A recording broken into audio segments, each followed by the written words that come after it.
Hey everybody, this is Fred Richani of TSC News on MNN. On this week's episode, we have not one, not two, but three brand new NFC East head coaches we're going to hear from. Ron Rivera, Super Bowl champion with the Chicago Bears, Super Bowl appearance with the Carolina Panthers, Mike McCarthy, Super Bowl champion with the Green Bay Packers, and Joe Judge, former Bill Belichick assistant, now head coach of the New York Giants. Sit back, relax, enjoy, and please stay safe. Try to hire anybody simply as being a former head coach. The experience they gained within those roles have been beneficial. I'm sure it'll be more beneficial at different times throughout the season. But I think we all bring our own experience and expertise in our different areas. The biggest thing is that we could all boil it down and blend it and create an identity for the New York Giants. That it's not about what we did somewhere else or how well it may have been successful. It's what's best for this team going forward. I've been very fortunate to hire the guys on my staff. Trust me, hiring a staff is not an easy thing to do. The most difficult thing to do is to be patient with it and make sure you hire the right guys. We took our time. I believe we have the right guys in place. A picture of the game. He understands how to use the roster as a whole. He's a tremendous teacher, a great communicator, and he's been great with our staff. So I'm very excited having Jason in the building. I'm very pleased we're able to add him to the staff. He's a great resource for us. If you re-energize, you still got to re-energize from his time in Dallas coming to New York. I can only speak on since he's been the New York Giants going forward, but he comes to work every day with full energy. I've worked multiple places. You know, it's important to me that wherever you work, you take from that place which you can use philosophically, schematically, and work with the personnel, but you have to do it in your own personnel. I'm not trying to be anybody else, and that's just, you know, whatever I do, I'm going to be very direct, very honest with it, with the players, being with y'all, but at this point, I'm not trying to recreate anywhere else. I'm trying to be the New York Giants. That's the best way to do it. Everything's important. Nothing really overrides the other. I'd say right now, this time of year, you know, it's got to be paramount to get the players in. And that's doing our evaluations on our current roster, the free agents, the draft players. That's the biggest thing. It's about the players. So you can draw up some magical scheme if you want to, but if you don't have the guys to run, it's not going to matter. So really the most important thing at this point is identifying, you know, add the right players to your team and developing the ones you already have. Well, I'd say in terms of the team and the organization, it's really reaffirmed everything I believed I knew on the outside. The family structure, the loyalty, the dedication, the commitment to the city and the area, the history and tradition that comes with being a New York Giant. That's all been reaffirmed, and that's a huge positive. In terms of the players, we have found an insider's view. We have dealt with the players. We've done all of our research on the players. I don't want to go into too many public analysis of that right now and create expectations on these guys publicly at this time, but we do have an insider's view at this point. Now, that'll become further clear as we go through spring, training camp, and the season develops as well. With you to be fair to the players is get to work with them ourselves and develop our experiences with them, not just watch on tape their experiences with somebody else. I thought I'd never say this, but it's good to see everybody here. I always looked at this day as Groundhog Day, but I no longer do. But no, it's great to be back. We're obviously, this time of year gives us a chance to be around the draft prospects, but just to give you an update where we are.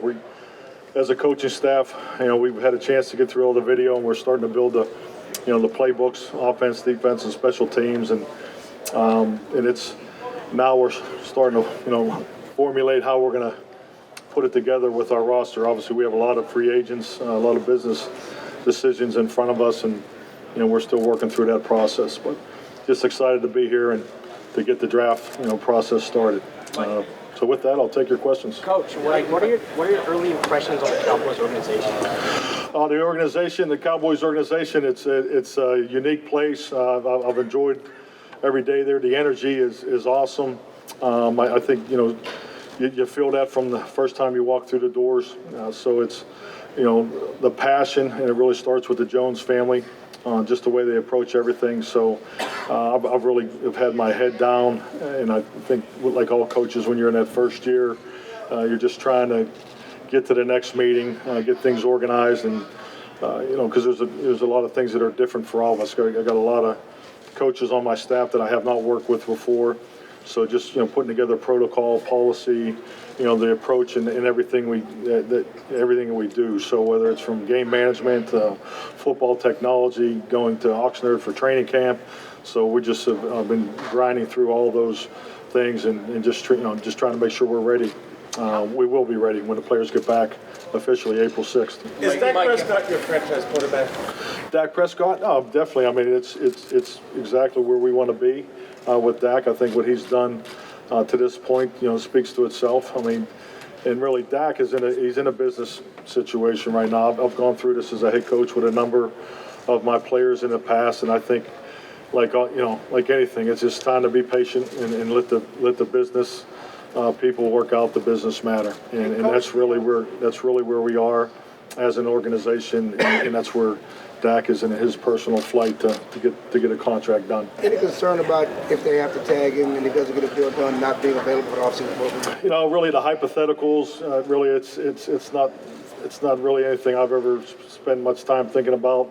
We'll just take it one day at a time, and it's a business matter. So obviously, all the things that are involved with that, those are really for Jerry and Steven and Dak's representatives. Hey, Coach, the play callers you're used to using, a number of players here, they only know signs. Have you given thought to adjusting it for the modern college player? Because they only know signs coming off the sideline, as opposed to, toss 38, halfback lead, fullback pass to wide.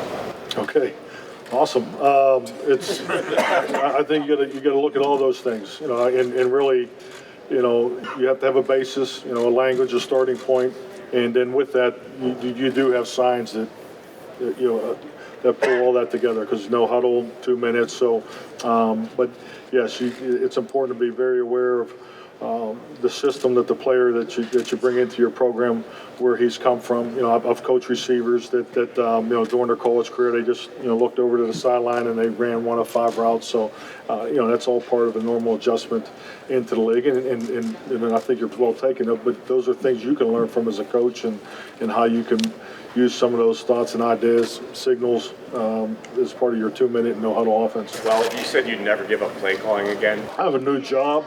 So I get to start over and take all those never again statements back. But I think when you just look at the big picture, these decisions that I'm making, particularly early in my tenure, I've had a lot of time to think about it.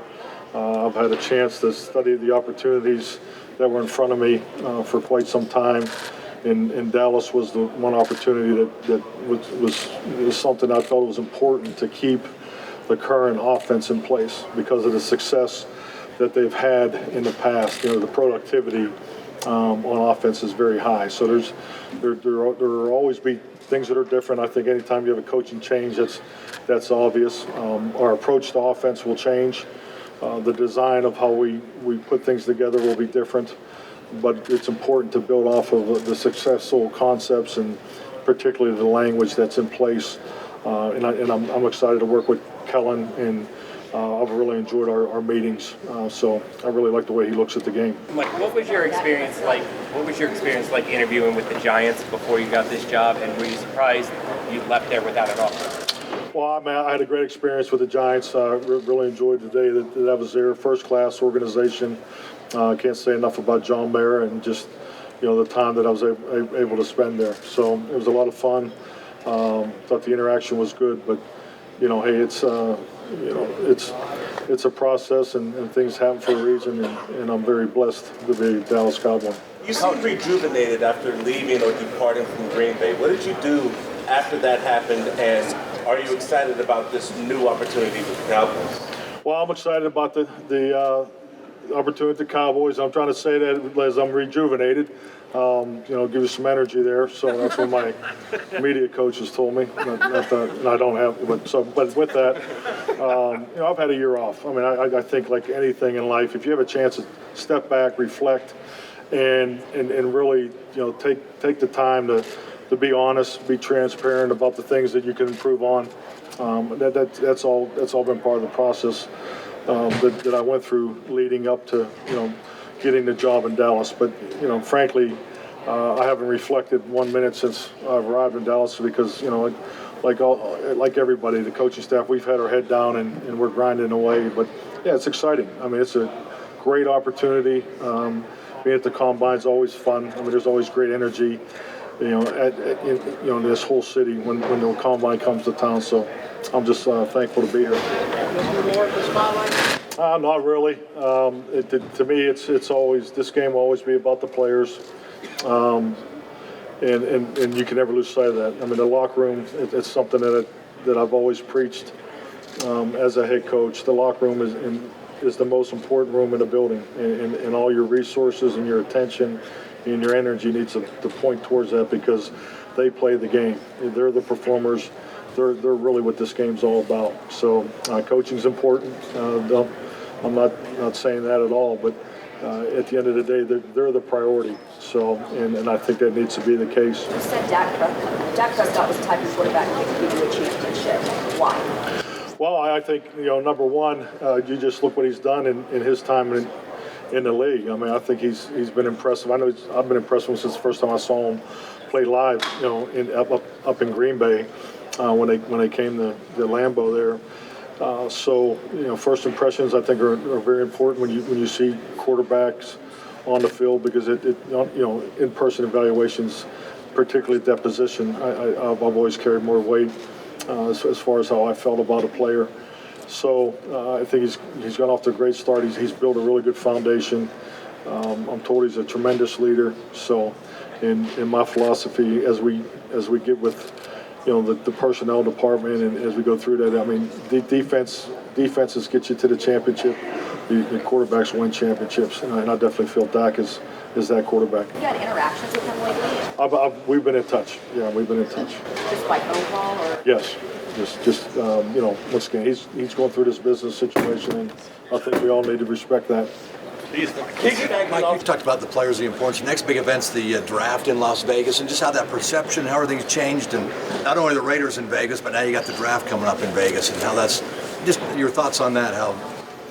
Well, I mean, the draft in Vegas, I think it's great. I haven't been to Vegas too many times in my life, so I'm sure it's grown a lot since the last time I was out there, and I think, the NFL being a part of the landscape out there is awesome. So the draft, what they've done with the draft, the event that's created, I think is phenomenal for the fans, and at the end of the day, anytime you can make it better for the fans, it's good for everybody. Losing your quarterback school your QB school that you did in the offseason was something you always kind of lamented after the 2010 CBA. And your time off this year out, have you had a chance to think about how to rework that, or are you kind of also waiting on this CBA? Well, I mean, it's always been reworked since 2011. I mean, it's just how you integrate it. The beauty of the old system was you were able to have 3 or 4.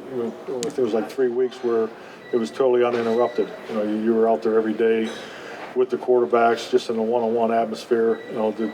The time in the classroom was plentiful. So now it's regulated, so you have to build it into the into the off-season program. We'll start that in phase 2. So there'll be components of the quarterback school that'll be part of that schedule. Time off, was there a particular offensive attack you had the chance to watch that caught your eye? You said, I'm going to play this. Yeah, there's a lot of things. We were able to gather trends, put together trend tapes. So there's a lot of things conceptually that were of interest, and it's not as much new plays, just really variations of concepts that you've used. And my experience is the NFL is like a big cycle. There's concepts that come into play in the 90s and go back out and come, are starting to come back in. You're seeing a lot more two-back offense that's coming back into the league. Last year, particularly with the success, when you look at New England, the Super Bowl run 2 years ago, San Francisco is doing a great job of it. So you just pay attention to those trends, and it's more about the variations that come off of the things that you believe in. Heading to the draft for Raiders, what are the biggest needs? I guess you've gone over personnel with the Cowboys already. What are the biggest needs for this team, and how different is your player compared to what's on this team already? Well, I think, when you talk about needs, you can't have enough good football players. And I always point to my past experience in 2010. 2010, it took 77 players to win a Super Bowl. So I've never really, I'm not a believer in you're one player away or 2 players away from winning a championship. So you want to have as many veterans as you possibly can. I'm really looking forward to the opportunity to coach a more experienced football team. But that rookie class is so important, and really bringing that veteran group and that rookie class together is really where the really good teams take a big step, particularly in November. So just paying attention more to those types of things and making sure that how we install and how we lay out this off-season program, we're able to get the veterans up to snuff, but more importantly on that rookie orientation, when a new group comes in, that we can get these guys meshed as fast as we can. I think like anything, you want as competitive a roster as you possibly can. I understand where some of the obvious positions people want to talk about, but our free agents list is high. We're 25, so my first goal is try to get as many of those guys back as we can, and then see what we can add, because as a coach, you always want to have the most competitive roster you possibly can. Hey, Mike, how difficult? Getting those guys back, Amari Cooper and Randall Cobb both hitting free agency. Do you anticipate them on the roster? And with Randall, who you've worked with before, how much would having him in the building help your transition? I think definitely. I mean, the goal is to have both those guys back, and Amari, I thought he, having a chance to get through all the tape as a staff, he did a lot of great things on tape, and it really looks like he's in sync with Dak, and I'd even say Randall even more so. I was very impressed with Randall last year. I mean, he was banged up a couple of years prior to that, but I thought he had a heck of a season in Dallas last year. I was very impressed with his video. Hey, Mike, anything to say about the rhetoric with the Tom Brady circus, where he's going to land, how somehow, some way Dallas ended up in the mix? I don't have no comment on that. How have your talks been with Jason Witten and Sean Lee, two veteran guys? Good. I've had a chance to talk to both Jason and Sean. Sean's traveling right now, so had a chance to see with him. Jason, we had a chance to sit down at length and talk about a number of things that he's thinking about. So, but those decisions and how we move forward, that's something that we'll see how it shakes out. Mike, how difficult was last year, Mike? I mean, your family's in town. You have to drive past Lambeau all the time. Just how difficult was? Just difficult? Yeah, to you last year. I didn't think it was difficult at all. I mean, I had to go to rehab every day next to home to the Bell and Titletown orthopedics. It was right next door, so I got to see Lambeau probably 3 or 4 times a week. So I mean, it's part. I don't know. Do you live in Green Bay, Bill? Yeah. Okay. Well, it's kind of hard to go anywhere up there without seeing the stadium. So it was. That's where my kids are born, and that's their hometown, and so really the year off was very beneficial for us as a family. But when you're surrounded by Packers all the time, isn't that tough at some level, considering all the energy and heart and soul you poured into the place? Oh no, I have great memories and positive thoughts about my time there, and I'm thankful for not only the opportunity to coach here, but the relationships that I will always have. I have a lot of close friends that still work for the Packers, and the community that we live in there, that'll always be part of our family. Upgrading special teams this offseason, how much of the focus is as the new league begins? Very important. I think when you make the commitment to special teams, that your roster needs to reflect that. So that's something as we get into the the evaluation process, even with the draft picks and the veterans that are out there, that we're special teams is just not second nature. They're not offensive guys that play on special teams. So it's a focus of ours, and I'm excited about what John Fossil brings to our organization. Watching games for a season on the couch or wherever, did your thoughts change at all on replay or the Sky Judge concept? I think like a lot of things with officiating, those guys are in a tough spot, and I think anytime you want to improve decision making, when you give individuals more responsibility, that might not be the best road to travel. So I think what the league's doing and the conversations that they're having, it's very healthy. Just talking to Stephen Jones about this last night, we're definitely talking about the right things. Education between officiating and coaching is something I think we can all continue to improve on, and the collaboration will only make it better. So the Sky Judge is an excellent resource. I think it's something you have to look at, but I think it's like any resource. If it's not integrated into the everyday operation, I think that it's probably not as productive as you'd like. So ever the league decides and the committees decide I think the fact that they're really talking about the right things and trying to make it part of the normal operation, I think will definitely improve. It's on a couple features of the proposed CBA, one being a 17-game season and the other being an extra playoff team. What are your thoughts about those two particular? I mean, the extra game, I think when I think of the 17th game, you know, and I also point to the preseason. I think that going to the third preseason game, you know, makes total sense. I think everybody's in agreement on that. You know, the fact that you could, you know, potentially have 2 weeks to get ready for your opener, I like that. I think it gives you a chance to really take a step back because, you know, that last week is difficult because you got a number of, you know, balls in the air where you're trying to pick your 53, make sure you're getting the young guys the opportunities, but you're also trying to get ready for the opener. So I think going to 3 games makes perfect sense. I'm excited about that. The extra playoff game I think is awesome. I think playoff football, there's nothing like playoff football. It's a whole different level, and you know everybody that's been involved in playoffs understands that. So, and I think it'd definitely be great for the fans. But playoff football, having an extra team in there, I think will be awesome. How will you be working with Stephen Jones to evaluate players here in the league? Well, I mean, we have a network, an operation. You know, Stephen and Will McClade is very impressed with what they have in place there.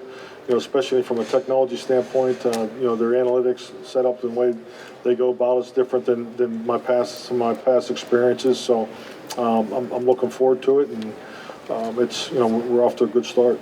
Thoughts on using the read option? The read option, I mean, it's definitely been a weapon. I think Dak has done a great job with that.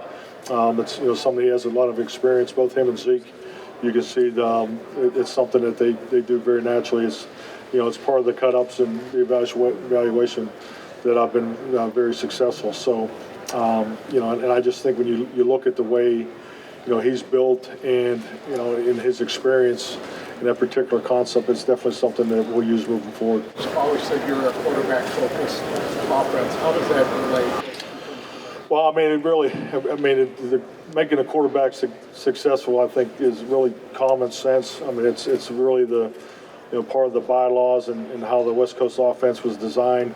So, I mean, that's what I always believe in. But, you know, because he touches the ball every play. I mean, and he's the player that's going to have the ball in his hand at the most critical part of the game, you know, in the fourth quarter. But, you know, as far as your playmakers, you know, you got 5 premier positions. Obviously, running back's one of them, and you get the ball to your playmaker. So Zeke will touch the football, you know, plenty in our offense. So I mean, really, so when I say it's all about the quarterback, it's not taken away.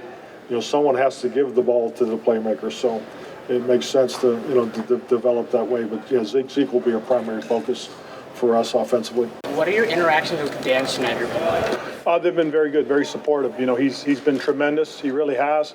He's been around occasionally, and when he is, we visit. We just talk and converse, and he just wants to make sure we have everything we need. We have the things that we need to go forward and be successful. Are you entertaining trade offers for the number 2 pick? We are looking at everything. Everything is possible. Everything is an option. What we do, we're going to decide as a group, and we'll go forward from there. Are you happy with the fact that your quarterback and main wide receiver have rapport with each other already? Absolutely. Very, very, very excited about that. You know, it's an opportunity to have a group of young players that can grow together. That's one thing I find exciting, and it's one of the things that really kind of drew me to this roster is there's a group of young guys, especially in the last 3 drafts, that have played a lot of football out of necessity. They've taken their lumps, they've learned a lot, and now it's going to be up to us to teach and train these young men as we go forward. Hey, Coach, what do you like about Haskins so far, and what do you want him to work on? Well, I think one of the things that, you know, Dwayne's done is he's been around. I mean, you know, he's in the building. He'll pop by, say hello, and wave at you, and go get his workout in. He's been around a group of guys that do that, and so he's learning from their example. And one of the things that he and I talked about specifically is that he just continued to grow as a young man, as a person. Do you already have a replacement for Jordan Reed on the roster, or is this what the draft is for this up? This is what the draft is for. You know, we've got to look at a lot of things right now. We got a lot of options as far as replacing the players that we've lost. But, you know, we'll see how things go. And again, you just never know. Sometimes the answer's on your roster as well. Typically, like getting to know Kyle Smith and what. It's been very good. It really has. You know, I got a little bit of a background with his father, AJ. Kyle has his own way of doing things. He's got his own personality, and it's been really good. Kyle is a guy that's always looking to talk about things. You know, he's been great. He really has, and things have been very fluid with him. And, you know, as we've gone through, you know, we went through our roster evaluations, which we did February 10th. We went through the entire roster in all 3 phases, which I thought was very good. Then we turned around and you know, had a little prep last week for the combine, and he did a great job with that for all the coaches, for myself as well. He's a guy that does his due diligence. He works very hard, extremely hard, and I've been very pleased with it. I think our relationship is very, very good, very strong. Although there's millions of Washington Redskins fans, there's hardly any conformity.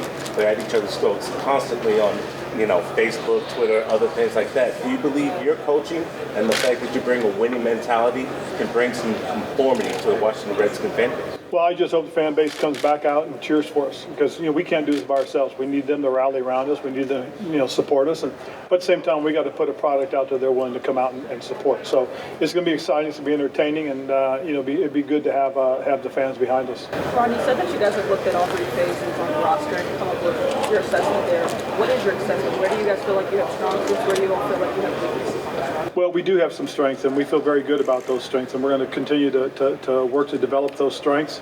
You know, a guy I used to work with always used to say it makes your strength stronger. So we're going to most certainly look at all those things. We have several positions that we do feel we've got to add to. We're going to look at those positions. We're going to look at those positions in the draft and in free agency. You know, one of the things that in talking with Kyle and his guys, you know, we feel that there's enough out there to be able to try and meet some of those needs. You know, the big mistake is you got to be real careful that you don't try to fill them all just to fill them. You've got to make sure you're filling them with quality, and that's one of the things that we talked about as far as the free agency is right now.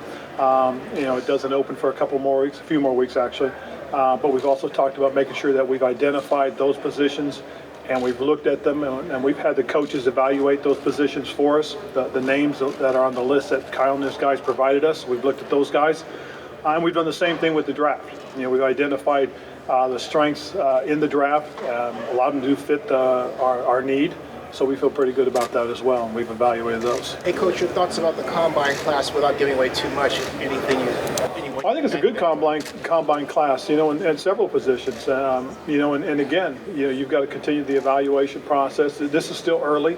One of the real good things about the combine that I truly do like is I appreciate the interview process. Unfortunately, I'm missing a couple of interviews because of you guys right now, but I'll make those up. I'll call those guys and make sure I talk to them. Some of them will probably be guys that we may invite back on the 30 visit.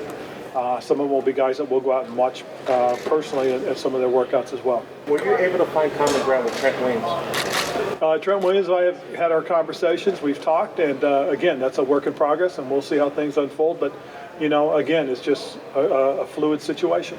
Ron, how does you inheriting a roster, you know, with a young quarterback like Dwayne, how does that impact how you view quarterbacks at the top of the draft, Tua or something like? We're going to break everybody down. We're going to look at everything, and again, nothing is solid